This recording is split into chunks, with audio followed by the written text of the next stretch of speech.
Action movies were and are a huge part of cinema today, and in the past. For example, James Bond, a very memorable character and the definitive action protagonist of the 20th century, with 20 movies during the 20th century, and gadgets that cost more than one Darth Vader skin in Battlefront 2. You could say he is the best action hero ever. Or is he? In 2002, The Bourne Identity was released to theaters worldwide and made $185 million in the box office, providing competition for James Bond. Welcome to Rankage. Today I'm going to be ranking the Bourne Trilogy, which does not include the Bourne Legacy or Jason Bourne. If you want me to review those movies in the future, please let me know. Remember, this is my opinion and my opinion only.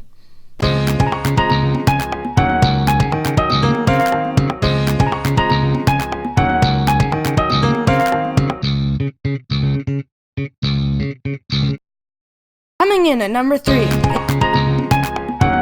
This is the first movie in the Bourne trilogy and the only one directed by Doug Liman. The reason this is coming in at number 3 is the fact that it is slower than the other movies and has the longest running time.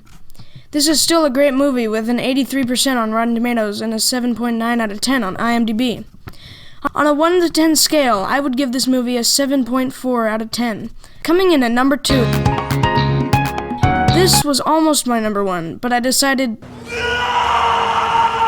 But still, this movie is absolutely fantastic. Paul Greengrass really perfected the shaky cam in this Bourne and fixed a lot of problems that people had with the Bourne Supremacy.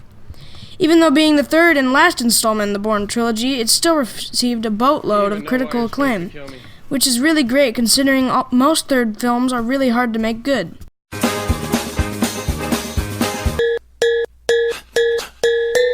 Bourne Ultimatum has a 92% on Rotten Tomatoes and an 8 out of 10 on IMDb, and is considered by many the greatest Bourne movie. On a scale of 1 to 10, I would give this movie an 8.6 out of 10. Coming in at the number 1 spot is...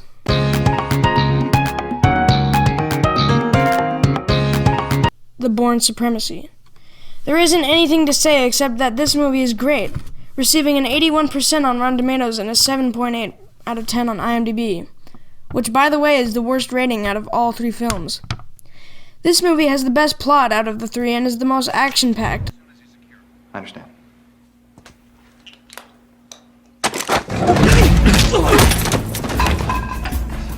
On a scale of 1 to 10, I would give this movie a 9.2 out of 10. Get some rest, Pam. You look tired.